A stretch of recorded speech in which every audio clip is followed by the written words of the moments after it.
Hello, traders. FX Pip Collector here. Today is Thursday, April 17th, and this is my analysis for gold versus the dollar.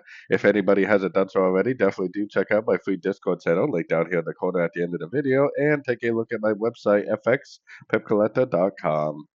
So, anyways, gold is drifting down a little bit. It kind of looks to me like a one, two, three, and it looks like we potentially are in a wave four right now. It actually seems very, very likely that probably is what's going on. So we have our Fibonacci retracement on the wave three because the wave four is just a crutch into the wave three. Wave fours usually only go to about the 23 to 38%. So if it does bounce from either one of these fib levels, I would definitely still highly recommend longs. I am definitely highly recommending not looking for shorts still because every single higher time frame is in one of the strongest uptrends we have on all the pairs that we watch.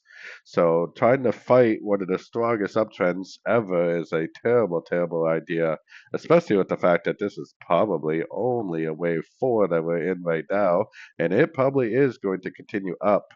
My next major area for support for resistance, that is actually 3,450.